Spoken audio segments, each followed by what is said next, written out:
हमारे ऊपर प्रभु की कृपा है ये हम कैसे पहचाने? तो ये 8 लक्षण प्रकट होने लगते हैं जिस पर हरिजू की प्रियाजू की कृपा है। पहला, घोर अपराध करने वाले के प्रति भी दया की भावना, शांति पहला लक्षण है। भाव में भी पहले शांत भाव है। हमारे ऊपर श्री हरिजू की कृपा है, इसकी पहचान ये 8 लक्षण। पहला, शांति, अर्थात घोर अपराधी के प्रति भी गुस्सा ना क्षमा करना, ये हरि की कृपा का लक्षण है। देख लो भाई, घोर अपराधी शब्द तो जाने दो, जरा सा प्रतिकूल हो जाए तो लाख समझाओ पर भ्रकुटी तनी रहती है। भला ऐसा है? अपराधी पर भी क्षमा का भाव होना, ये हरि कृपा पात्र में ही होगा, अन्य में नहीं। तो अगर अपने हृदय में ऐसा लगे कि ऐसा नहीं है तो हरिजू से प्रार्थना करनी चाहिए कि कृपा करो मेरे में सामर्थ्य आवे। दूसरा, अनुसूया, वो किसी भी के प्रति कभी भी कोई दोष दर्शन ही नहीं करेगा। दोष कथन, दोष श्रवण की तो बात जाने दो। अनुसूया, दूसरों के गुणों में दोष ढूंढना ये नहीं होता। हरि कृपा पात्र में नहीं था। ये सब भजन के नाश करने वाले। जैसे पहला अपराधी पर क्रोध कर देना, तो माया ने भेजा इसीलिए था कि तुम्हारे साथ व्यवहार ऐसा करे कि तुम क्रोध करो। क्रोध करोगे तुम्हारी ऊर्जा शक्ति नष्ट हो जाएगी, अध्यात्म में जो चलने की थी। और कहीं तुमने संकल्प कर लिया तो भजन शक्ति नष्ट हो जाएगी। तो अगर भजन बल है तो गया, जरूर उसको दंड मिलेगा, पक्का मिलेगा, 100% मिलेगा, लेकिन आप खाली हो गए। ना भजन करने की वृत्ति रहेगी और ना भजन रहेगा, दोनों बात। अनुसूया, किसी के सद्गुणों में दोष देखना, गुणों में दोष ढूंढना, ये हरि कृपा पात्र में नहीं होता। ये बहुत मंगलमयी बातें हैं जिससे हमारा भजन मार्ग पुष्ट होता है। तीसरा, वो बाहर से और भीतर से पवित्र रहता है, हरि कृपा पात्र। शौचाचार का ज्ञान होना चाहिए, वस्त्र आपके पवित्र होने चाहिए, ये बाहरी जल रज आदि के द्वारा बाहरी पवित्रता। और निष्कपटता, निश्चलता, सत्य भाव, ये अंदर की पवित्रता है। अगर कपट है, छल है, असत्य है तो हृदय मलिन रहता है। भीतर और बाहर से पवित्र रहना तीसरी जो कृपा का लक्षण है। अर्थात वो सदैव भगवत चिंतन परायण, शौचाचार का पालन करने वाला, बाहर और भीतर से हरि कृपा पात्र पवित्र रहता है। चौथा, ऐसे कार्यों का अनुष्ठान न करे जिनमें हमारा भजन छूटता है, जिनमें सत्य छूटता है, जिनमें भगवत भाव छूटता है। जैसे आपके ऊपर कृपा हुई, आप भगवत मार्ग में चल रहे हैं, अब आप ऐसे संसारिक कार्यों का अनुष्ठान कर रहे हैं जिनमें आपकी चित्तवृत्ति बिल्कुल भगवत विमुख हो रही, तो जीवन का लाभ क्या होगा? लाभ तो है भगवत स्मरण सहित। जैसे कल एक ने प्रश्न किया कि मैं खाता तो नहीं हूं लेकिन मांस के दुकान में मांस बेचता हूं, होटल आदमी, क्या उचित है? ये उचित कैसे हो सकता है? तुम और भी तो व्यापार कर सकते हो। जरूरी है धर्म का पालन करने की इच्छा करते हो, धर्म आचरण करते हो, ऐसा नहीं। तो विरत बहुकर्मा, उन कर्मों से हमें विरत रहना है जो हमारे धर्म के विरुद्ध है, जो भजन के विरुद्ध है। हरि कृपा पात्र ऐसे कर्मों का अनुष्ठान कर ही नहीं सकता। अपने भजन का फल देखना भगवत कृपा पात्र के, सबको प्रदान कर देना। हिम्मत है? अपने भजन, इतनी मेहनत से किया हुआ भजन, भजन होने के बाद हे प्रभु इस भजन का फल हो, सर्वे भवन्तु सुखिना सर्वे सन्तु निरामयः। यहां तो कहते महाराज एक माला रोज आपके लिए करता हूं कि आपकी बीमारी ठीक रहे, तो शेष किसके लिए करते हो प्रभु? शेष क्या? अगर इष्ट और गुरु के लिए तुम्हारा है कि एक माला करते तो फिर इतनी माला करते तो हमें क्या होगा? सब आपको दे देंगे तो हमें क्या होगा? तभी भजन का रहस्य नहीं जाना। छठवां, अपने भजन से अपने लिए कुछ भी ना चाहना और दूसरों की तो बात जाने दो, दूसरों से कुछ ना चाहना ये तो ठीक है, अपने भजन से अपने लिए कुछ ना चाहना है हिम्मत। देखो ये हरि कृपा पात्र में हिम्मत होती है। अपना भजन अपने प्रयोग में ना लाना, इसका भी आंतरिक रहस्य है। अपने प्रयोग में आप शरीर को लेकर के बोलेंगे, अगर स्वरूप को लेकर तो प्रयोग की कोई वहां जरूरत ही नहीं, स्वरूप पूर्ण काम है, वहां कोई अभाव नहीं। जब आप कोई भाव अपने लिए करेंगे तो देह भाव होगा, देह भाव से किसी विषय की मांग होगी। विषय पूर्ति भजन का फल नहीं होता, भजन का फल होता विषय निवृत्ति। बहुत जोर की बात है, कैसे समझ में आए? अपने भजन का भी फल अपने लिए नहीं, दूसरों से कुछ चाह रखना तो बात ही जाने दो, भजन से भी कोई अन्य सुख की चाह नहीं हुई। क्या चाहिए? भजन ही बनता रहे, भजन का फल भजन बनता रहे, खूब निरंतर जप करते रहे। सातवां, किसी भी मान सम्मान कीर्ति पद प्रतिष्ठा के मिलने पर हृदय का असंतुष्ट हो जाना, यह हरि कृपा पात्र का लक्षण होता है।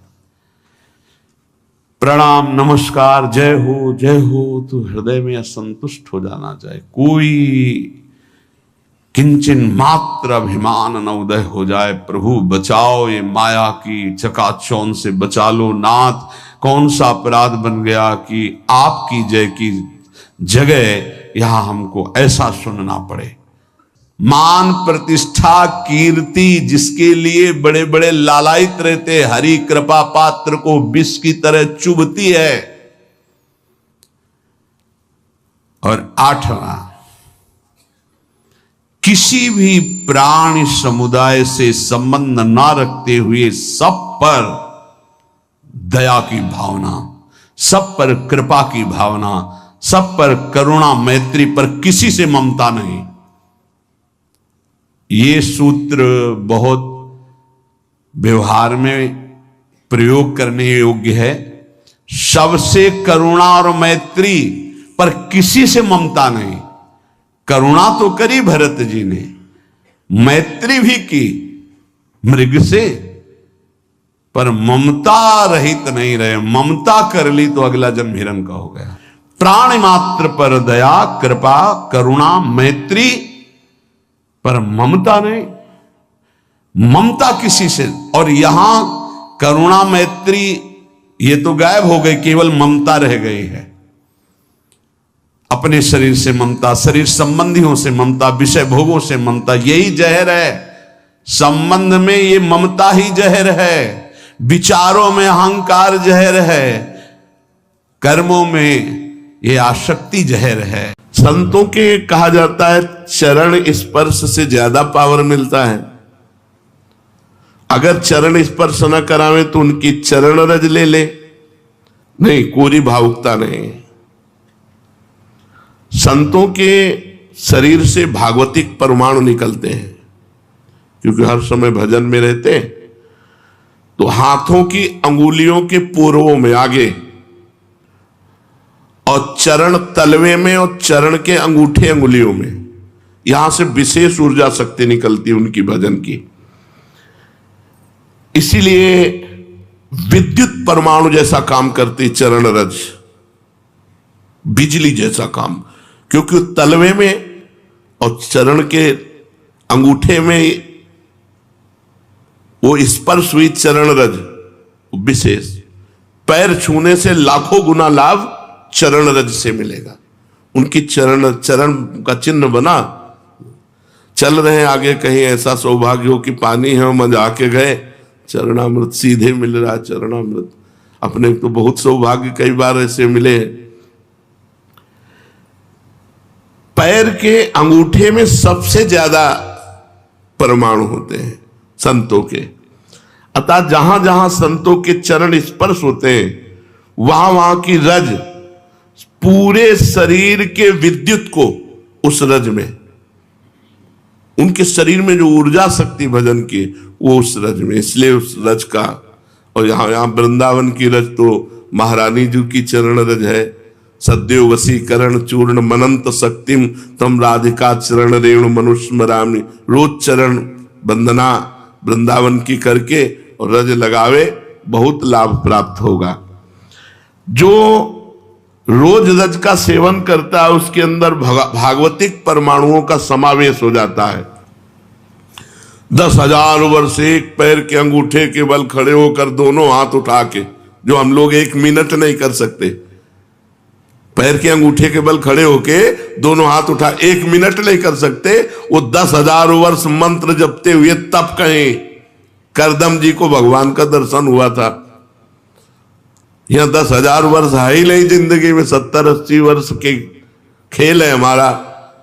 इसमें अगर हम निरंतर नाम जप कर लें तो बिना किसी तपस्या के भगवान के दर्शन हो जाएंगे। कह रहे मेरा विश्वास है कि इस कलयुग में भगवान के दर्शन बहुत सरल हैं, सहज हैं, पहले युगों से भी।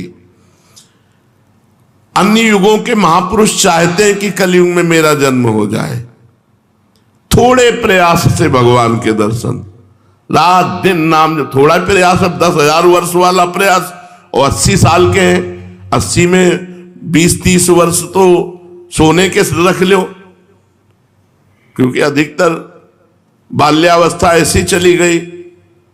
अब जवानी में अगर होश आ जाए और नाम जप कर ले तो इसी से भगवत प्राप्ति हो जाएगी। ऐसा रोज आने लगता है कि आज भगवान मिलेंगे, आज भगवान मिलेंगे। जब भजन परिपूर्ण होने लगता है, भगवान को मिलना होता है, तो हृदय से लगता है आज भगवान मिलेंगे, आज भगवान, आज तो पक्का मिलेंगे। भगवान मिल जाते हैं। भगवान फिर कोई न कोई रूप रख करके आते हैं और वो अनुभव कराते हैं, मैं हूं, देखो मैं हूं, अब प्रभु के सिवा मेरा कोई नहीं, मेरे तो गिरधर गोपाल, दूसरों न कोई, हृदय व्याकुल है प्रभु के मिलने। वो इतनी तक तो पहुंचना ही नहीं पड़ता, इसके पहले ही वो हृदय और मानस में छाने लगते हैं, फिर साक्षात्कार तो अपने आप हो जाता, इतना नहीं पहुंचना पड़ता। मारो नहीं, सहज सरल आनंद, व्याकुलता आनंद भरी, और उतने में आप थोड़ा करके देखो आपकी भावना में आते हैं कि नहीं प्रभु। अभी देखो आप जितना भजन करते हो उतनी भावना में आते हैं कि नहीं, देखो आप, तो वैसे आपकी भावना के सामने है। और जब गाढ़ भावना हो जाएगी तो ही आपसे बात करने लगेंगे। वो है, कोई कण ऐसा नहीं जाना हो तो जब आप भावना कर रहे हैं तो आपकी भावना में जो झांकी आई वो आए हैं प्रभु, वो केवल कोरी भावना नहीं है। क्या साधना करते करते साधन के बल से भगवान मिल सकते हैं? नहीं। कि आप खूब साधना कर रहे हो, साधना का आपको बल है, उससे भगवान मिल जाएंगे? नहीं, उसका फल मिलेगा आपको, तप लोक, महालोक, जनलोक, ब्रह्मलोक और भी, लेकिन भगवान नहीं मिलेंगे। भगवान का मिलने का एक ही उपाय है कि वो कृपा कर दे, वो कृपा कर दे। कोई साधक चाहे कि अपने तपोबल से, अपने साधना के बल से भगवान को बांध के सामने खींच के लाए, ऐसा कोई तपस्वी नहीं पैदा हुआ, ऐसा कोई साधक नहीं पैदा हुआ। कितना भी साधन किया जाए, कितना भी योग किया जाए, परंतु भगवान के दर्शन सिर्फ भगवान की कृपा से होते हैं। हाँ, वो देखकर द्रवित हो जाए कि बहुत तप कर रहा है, बहुत साधन कर रहा है, थक गया है, अब द्रवित होकर भगवान दर्शन दे दे। लेकिन कोई अपने तपोबल से, कोई ये कि मैं साधना कर रहा हूं, भजन बल से भगवान को अधीन कर, ऐसा नहीं कर सकता। वो जब भजन करते हुए दैन्य भाव, तो भगवान द्रवित हो गए और वो दर्शन दे दिए। क्या जैसे हम दो मित्र मिलते हैं ऐसे भगवान से मिलकर वार्तालाप कर सकते हैं? हाँ, अवश्य। यदि आपके अंदर भगवान से प्रेम उदय हो चुका है तो भगवान आपसे दो मित्रों की तरह एकांत में मिलकर परस्पर वार्तालाप कर सकते हैं। बिल्कुल, इच्छा जगाओ, मिलने की इच्छा जगाओ। जब एकांत में भक्त और भगवान बातें कर रहे हैं तो दूसरा देख सकता है, दूसरा सुन सकता है? नहीं। मान लो यहीं बैठकर भगवान से बातचीत हो रही हो, तो जैसे नारायण स्वामी थे, कहते भाग तू भाग, कितना भागेगा, और कपड़ा समेट के पीछे भागते, तो लोग देखते कोई नहीं सामने, तो बाबा पागल हो गया है। कुसुम सरोवर तक दौड़ के आते, फिर लौटते, फिर मुखारबिंद तक दौड़ के जाते, फिर वहां। जब प्रेमी जनों ने पूछा तो बोले हमारी उसकी छुआछुई हो रही, वो देखो सामने दौड़ रहा है, मैं उसे पकड़ रहा हूं। लेकिन सबको लगता कि पागल हो गए हैं क्या, दौड़ रहे हैं। कहते भाग तू कितना भागेगा, आज मैं पकड़ के छोड़ूंगा, और सामने कोई है नहीं। तो लोग पागल ही तो समझते थे, तभी भक्तों को एक पागल संज्ञा दे दी जाती है। जिसको समझाने के लिए बिजली का भारी करंट मार दिया जाए, झटके में वो बस ऐसे। भगवान अनंत सामर्थ्यशाली। कहते हैं तुम घर सजाओ भगवान आएंगे। हाँ, तो मन का घर, ये बाहर वाला घर सजाने से नहीं कि बाहर आप खूब सजा दो लीप पोत के, तो भगवान यहां मन रूपी घर को, मन से संसार रूपी कूड़ा निकल जाए, दैवी संपदा आ जाए, मन मंदिर बना लो, मन सजा लो, मन के दुर्गुण हटा लो, मन को संसार से खाली कर दो, भगवान आ जाएंगे। मन रूपी घर को सजाना। क्या भगवत प्राप्ति प्रारब्ध में लिखी है कि तुम्हें जाओ इस जन्म में भगवत प्राप्ति हो जाएगी? नहीं। भगवान का भजन संत समागम के द्वारा प्रारंभ होता है, और भजन के द्वारा हमारा भाग्य नया निर्माण होता है भगवत प्राप्ति का। वो पूर्व जन्म से नहीं होता कि अगला जन्म तुम्हें भगवत प्राप्ति हो जाएगी, वो भजन से होता है। क्या प्रारब्ध बाधा पहुंचा सकता है? इच्छा प्रबल हो, भजन कस के हो, भगवान की अनन्यता हो, तो प्रारब्ध बाधा नहीं पहुंचा सकता, नहीं पहुंचा देगा। प्रारब्ध बहुत बुरा होता है। जिसे मान लो दोनों किडनी फेल, डायलिसिस, बड़ी समस्या, बड़ा परेशान, पर भगवान की कृपा से चल रहा है, साधन भी चल रहा है जो भगवान चला रहे हैं। जैसे अगर बताओ प्रारंभ में ही हो जाता, मान लो भजन शुरू किया, प्रारंभ हो गया, मार दिया ना प्रारब्ध ने, तो प्रारब्ध बाधा पहुंचा सकता है भगवत प्राप्ति में, यदि भगवान की अनन्यता न हो, भगवान की शरणागति न हो, भगवान का भजन न हो।